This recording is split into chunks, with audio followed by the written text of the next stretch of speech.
So I was like, let me just give it a try, and yeah, I was disappointed. I felt like I wasted my time reading it, which is so bad to say.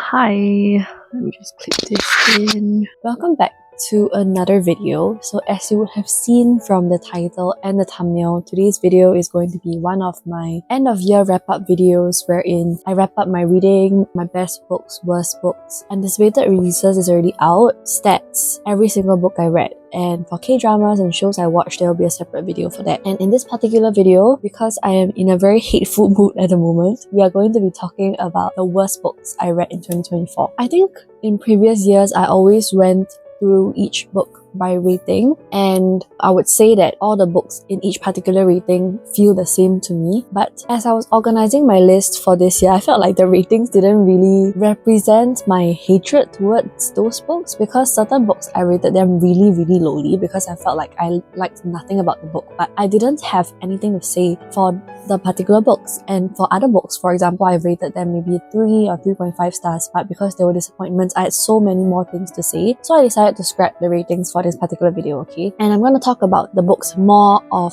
in certain categories. So we're going to go with like a few books for a particular category, and then work our way down towards the books that I had the most things to say about, if that makes sense. So yeah, we're going to try that out for this year. Coming on because I realized I forgot to film a disclaimer, and that's what I'm doing now. So before we begin, just a gentle reminder that you don't have to watch this video if you're not prepared for negative reviews. Some of your favorite books might be on here, and if it is, I hope you understand that everybody has different reading preferences and reading taste. So it's not it to hate on other people just because they don't like your certain books. Let's all be responsible, considerate humans. The first category will be books that I don't remember what the plot is about, but I rated them lowly because I felt that I didn't like what I read, but I remember nothing. So those books are, the first one is In the Weeds, which is the follow-up book to Love Like Farms, and I remember being very disappointed because I read Love Like Farms and I loved it so much. Held off on reading the rest of the books because I wanted to save it. Eventually got to reading In the Weeds, and then I was like, what is this? I don't feel anything about the book. Maybe because I had waited too long, but I really didn't feel any chemistry, and so I was like, okay, I'm just gonna read this slowly. Next book was How to Fall Out of Love Madly. I think I still have the book somewhere, but I'm already in a hateful mood. I don't want to be even more irritated by having to find where the books are. The covers will be on screen, okay? I tried to read this first by audiobook. Before reading this, I actually held off on reading it for a very long time because I was gifted this book and very grateful to have received the book, but I wasn't particularly interested, so I wanted to still try and read it nonetheless. The audiobook didn't grip me at all. I think I kept listening to the audiobook and falling asleep, and then I'll wake up not knowing where I was in the story and just having to go back. I think I listened to so many parts of the same story, I don't know for how many times, but nothing retained in my memory, which is saying something, right? So yeah, I really didn't enjoy it. I think that was my lowest rated out of everything, but really no more thoughts other than that. The next books that I want to talk about are books that I think they're okay, I guess. I don't really hate them, I don't really like them. They're kind of meh books for me. Wouldn't recommend if you have similar taste to me. Firstly, it's Anna Oh. I think this was a thriller that I was kind of bored while reading, and if you are bored while reading thrillers, it's saying something. Yeah, I don't really want to dwell too much on it. Next is The Awakening. Okay, this one, I read the first book, which was Zodiac Academy first book, right? I read it and was like expecting to hate it, but I thought it was okay. Like, it was surprisingly good once I went in knowing that it was a hee hee ha ha time. I again held off on reading the second book for quite some time. Then when I eventually got to The Awakening, while expecting it to be a hee hee ha ha time, it kind of wore off on me. So instead of looking at it as a hee hee ha ha time, I was like, this is just a silly book. And I was like, why am I reading this? And knowing that a lot of people talk about this series was saying that you have to get through the first 4 to 5 books before it starts to get better. And then I was like, I'm already at the second book, not enjoying myself, and I have to read through 2 to 3 more books before I start to enjoy myself. I was like, I'm not gonna put myself through that torture. So I decided to stop at book 2. Next is The Fury, again a thriller. This one was kind of like a book where the narrator is talking to the reader directly, so it's breaking the fourth wall, and it's kind of like he's recounting what happened, and then he's like, oh, you're just gonna have to wait for me to unravel the story. This was okay. This was really one of the books that it was like, I don't really hate it, don't really like it, but it was kind of meh. I was just like quite bored at the start, and I'm just trying to get through to the end so that I can find out what exactly happened. The twist wasn't say super good, but it wasn't wouldn't say terrible, so it's kind of like a in between, but I didn't really enjoy it still. Next category, I'm going to say these are books that I got bored while reading, but I think they would have been good for a younger audience. First one being The Girls I've Been. I bought this book I think last year, and has been on my shelf since. I decided to pick it up this year, and quite a forgettable story, I would say. All I remember is a bank heist, and the girl is like not who she seems, but that's all. And then the next book is The Getaway List by Emma Law, which is kind of sad because this was one of my anticipated releases of 2024, but it's nothing that I haven't read before. So it's really like, I would say, for a younger reader who hasn't read a lot of books, who would be interested in this kind of plot, because it's kind of like summer. Two main characters are trying to fulfill this list that they have for each other, making it the best summer of their lives, and then maybe romance sparks along the way. The next category are books that I just read and got bored. I don't have anything to say other than I got bored. First of which is The Wishing Game, which I read for, I think it won the Goodreads Choice Awards. And I'm starting to realize that maybe Goodreads Choice winners are not for me, especially for certain categories, because when I read The Wishing Game, I was like fully anticipating this to be great, and then I just kind of tuned off after the first few chapters. I wouldn't have pushed through if it wasn't for a video. Maybe it's not Goodreads, maybe it is BookTuber's best books, which, oh no, I'm so sorry to say that I didn't really hate this, but I didn't really like this post, so I just got bored. Next is Murder Road, which is a nominee for Best Horror for this year's Goodreads Choice Awards, and yeah, I got bored also. The premise was quite interesting in that the main characters believe that they are being haunted by this character as they were visiting a small town, and then they're trying to find out what happened to this girl who is now a ghost that's haunting them. But as a horror book, I would expect to be scared, but all I got was just repetitive tiredness of watching the same thing happen over and over again before we finally got to the ending and finding out what happened. I expected more for this book, basically. Another book in the same category is If It Were Up to Mrs. Dada, which is, again, it hurts me to say because it's singlet, but it's a very thin book.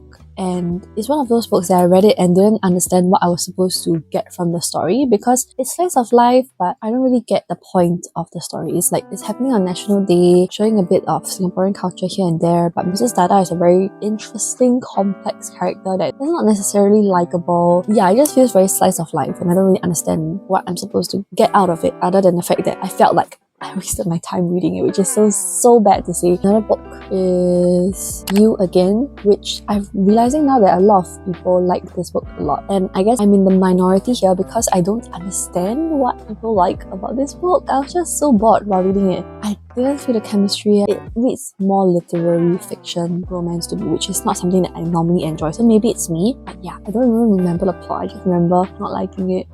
Last but not least for this category is Days at the Morisaki Bookshop, which I went in fully expecting to love it like how I loved Welcome to a Hyunam Dong Bookshop, and I didn't. Theoretically, I should have liked Days at the Morisaki Bookshop because they're so similar. Slice of life also, but it just didn't hit for me. It felt very slice of life, very monotonous. It made me realize while I like slice of life, I need to either like the characters, the vibes, or at least have some sort of plot in it. I need to either like the characters or I need to either like the plot, right? But I liked nothing from that story. So it didn't do for me what Hyunam Dong Bookshop did. I have a category now. These next few books that I'm going to talk about are books that are part of a series that I have read, and it disappointed me because I enjoyed the first book. The next two books are part of the same series, Us Against You and The Winners, part of the Bear Town series, and I somehow decided to read Bear Town this year. Don't know why, maybe it's for a video. Oh, I forgot to mention, everything that I've read in videos will be linked up above. But yes, I finally read Bear Town, which is like a residential favorite, and I can see why people like it. Was very excited to read the next two books, and then I was like, oh, what happened? Because the second book was very dry. It was really like nothing much happened. It was just there for the sake of having a second book, and then you have the last book. And I was like, okay, maybe the last book will be better. I read it and I was like, so what was the point of these two books? Because I felt like Bear Town could have been standalone. I don't see why it was a series, because if you're talking about developing the characters' plot points from the first book, I don't think they were developed a lot. Not enough to have two other books, that is what I'm trying to say. Something happened to a character that I really liked, and I was like, you must be joking. But the author wasn't joking. So I was like, I'm gonna pretend this doesn't exist. But yes, okay. Again, Bear Town is a very emotional book, and I would say just stop at the first book because second and third books didn't really do much for me. Be mindful of the trigger warnings when deciding to read this book because there is sexual assault and the discussions of what happens afterwards. Next is Bloodmarked, which is the sequel to Legendborn. Again, I was so hopeful because at that point in time, I was like, okay, I don't think fantasy is for me anymore because I'm not enjoying any of the fantasies that I've been reading. And I was pivoting more towards being a romance reader until I read Legendborn and I was like, okay, like the feels are still here after all. I am still enjoying what I'm reading and I was hooked. So I was like, okay, I'm gonna continue reading the second book. And then I was reminded of why I don't like fantasy. It was too political for my taste and it just was boring. Like, this is also the reason why Legendborn is not my favourites list, by the way. Like, spoiler, it's not there. It was a book that I enjoyed, but it's not there.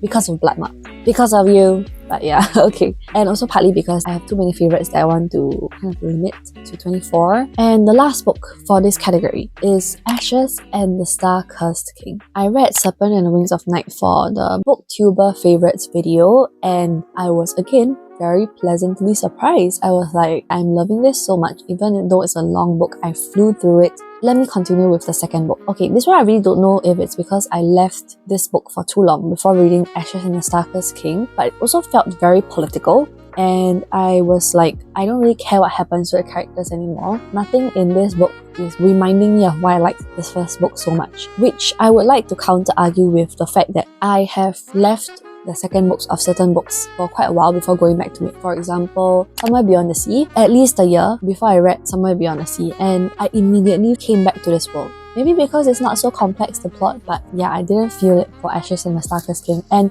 it made me not want to continue with the other duologies because this duology, at first I thought it was a 6-book series, but actually it is comprising of 3 duologies and I was like, okay, this is a good point to stop at because I'm not enjoying myself. This next category is more of a genre of books that I'm realizing that I do not like. So it's going to be very unlikely for me to pick up such books in the future, and those are books set on the sea.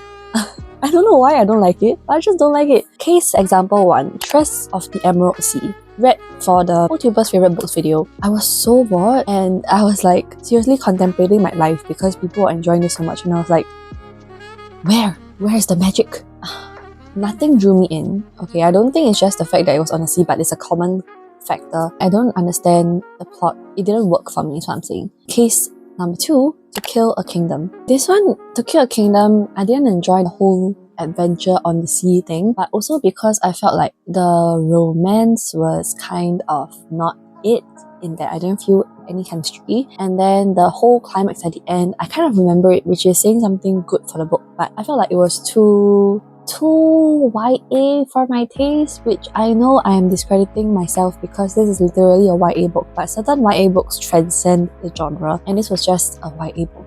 Which, nothing wrong with it, it's just I didn't enjoy it. Again, I think this would also have fit in the good for a younger audience kind of book, but this also happened to be on the sea, so yeah. And it's a retelling. I think it's a Little Mermaid retelling? I think so, which props to the book for having such a unique premise, but the execution didn't really draw me in. And the last book in this category is The Adventures of Amina Al-Sarafi. Yeah, the story was meh for me and I couldn't really get into the writing. I also felt like there should have been more than just 9 words in the glossary because you're literally creating a whole new world with terms that I feel like should be explained more often in the glossary, which weren't. That's all I'm going to say. Now we are going more into books that I have more things to talk about. Channeling all my feels. Okay, Fragile Enchantment, I feel like I should have put it in the younger audience category, but also I felt like it's a lot of wasted potential because this book, it gave me Bridgerton vibes. It gave me Bridgerton vibes with, there's a whole person in this that is writing anonymously for the paper that's about gossip of the town. Apart from this, there's also like the main character is a seamstress and then the other main character is a royal prince. The seamstress was supposed to put together clothing for the prince's wedding, but it was very flat. It felt very flat for me and felt like the ending was very predictable. I just wasn't having a good time. Very meh book, I would say. Next is There's No Such Thing as an Easy Job. which I have held off on reading this book for very long because I was excited, but then I saw people not liking it, and then I was like, okay, maybe I won't like it also, but then I was still intrigued, so I was like, let me just give it a try, and yeah, I was disappointed. This book, I really felt like similar to Mrs. Dada, right? But this book is slightly better in that we follow our main character changing jobs and like what she does at each job, and also why she ends up changing jobs. But there is no conclusion or like why we are learning about this character and why we even need to like this character. Who cares whether she changes jobs? Like, what is the meaning to it, right? I went into it thinking that there will be like a profound meaning, like you'll never find a job that you're happy with until you search yourself or whatever, things like that, right? None of that. So I was like, again, it's very slice of life with no end, which I'm starting to see a trend here as I'm talking, that I can enjoy slice of life books, but I need a certain plot, or I need to like the character enough, as I mentioned previously. So yeah, the last 4 books. First, let's talk about Happy Place. Again, read this for the, I think, best books or controversial books. Either one. Before picking it up in that video, I actually tried reading it once before because of course it's Emily Henry, right? But I somehow couldn't stand it, and so I DNF'd it. But I decided to pick it up again because it felt like a second times the charm kind of vibe, and so that's what I did, but should have stayed away. I think Second Chance is just not for me because the couple was actually like intent on breaking up already when they were forced to act like they were still on good terms because they're one of their friends' villa or something for the last time. I honestly don't remember the plot. I was just so done with the book, and I was like, out of all the Emily Henrys I've read, I think I liked Happy Place the least. I'm glad that I have a favourite now, which is Next book is Icebreaker. The plot sounds amazing because it's about the male main character is a hockey player, female main character is a figure skater. I just reminded of another book by Mariana Zapata, From Lukov with Love. I liked that book so much. And this one is also a sports romance. Icebreaker was not it for me. This book reminds me of so many things other than From Lukov with Love. There is also a C-drama with a similar plot called Skate into Love. Male main character is a hockey player, female main character is a speed skater. But all those things that this book has reminded me of, the book pales in comparison. Execution was very flat. I was very bored and I was like, where is the plot in this? I actually thought like, where is the plot, right? When I was reading about the smut, and I was like, they're just very horny people that keep going at it until I felt like there is no plot. You know, I mean, go into this book if you want to read about a smut, but if you're expecting like an amazing plot, I would say try another book. Second last book is Verona Comics, and I think it's been a while since I've read a book and really felt strong negative feelings towards it, and that is Verona Comics. At the start, I was mostly bored because it was again meant for the younger side of YA, and I was like, that's fine. And then the last part of the book happened, and I was like, question marks all over my face, okay? Everything suddenly happened so fast, and then I was skimming a lot, so I might have missed what happened. But there was a rivalry, right? But then afterwards, I'm not sure what happened to the rivalry. Like, there was no clear conclusion that I got from the book unless I missed it. And the makeup after the third act conflict also happened really quickly, too quickly, so it also felt like the author just wanted a third act conflict for the sake of having it, and then he just was like, let me quickly let the resolution happen, which is like, you know, there's an option to just not have the third act conflicts, right? That's an option too. But yeah, what I did like from this book though was the social anxiety and queer rep, which I thought was good representation. I mean, I'm not on Own Voices, but I felt like it was a good representation. On to the last book, which I have a whole paragraph on, Just for the Summer. Disclaimer, this is the book that I was talking about that I actually didn't rate super lowly. I think I rated it like at least a 3, but I had so many thoughts, okay? For the most part, I enjoyed this story. It's by Abby Jimenez after all. Justin's character, I found no fault with. He's like typical golden retriever boy. If he could, he would, but that's why he's fictional, right? I also loved his interaction with his siblings, but other parts of the book though, like if there was no Justin and no his siblings, this book would have gotten a lower rating, is what I'm trying to say. Our female main character, Emma keeps getting described as being small whenever she's stressed or overwhelmed, which basically is her flight response. So she retreats into a shell and she doesn't want to speak to anyone and she runs away. Normal, right? Like, that's normal. But the fact that the author keeps using Emma is being small again multiple times throughout the book, okay? And it's like others around her use the same term, and it's like, why? The other character was like, she's going to be small, right? And it's like, we can just talk about her retreating into her own shell, that kind of thing. It gives the vibe of, certain fantasy books that are in the contemporary world, but also kind of in a magical realism setting, and then they invent certain curse words that it's not like the typical curse words, and then they'll be like, holy bollocks, snapdragons, whatever. It's giving that, okay.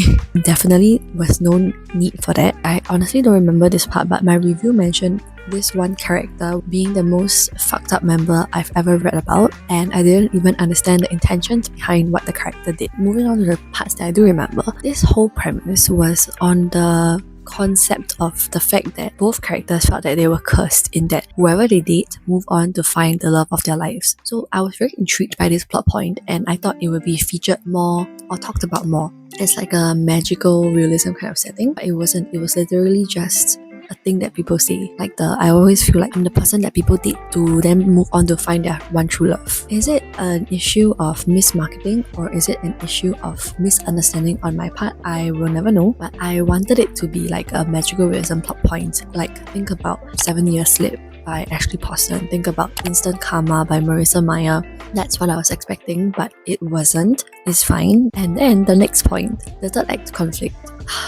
Basically, our female main character has been through so much trauma that she didn't want to be in Justin's and his siblings' lives because of that trauma response of being small and wanting to flee. So she was like making a big fuss over it, and then afterwards, 6 months later, after 6 months of therapy, she was like, I'm ready to be with you again. I'm not saying that a certain set amount of therapy duration will undo whatever many years of trauma. It's not a linear equation, but I don't think 6 months is enough to unpack 29 years of trauma. Not really believable. No matter how often you meet your therapist in 6 months, I don't think 6 months is enough. But yeah, that's what happened. And so many things that I felt issue with the book. So I was like, oh my god, not one of my favorites. With that, I have finished talking about all the worst books I read in 2024. I hope you enjoyed. And it just started raining. What a conclusion to this video. Let me know what are some of the worst books that you've read in this year and why you didn't like it. And yeah, we can have a discussion. And if not,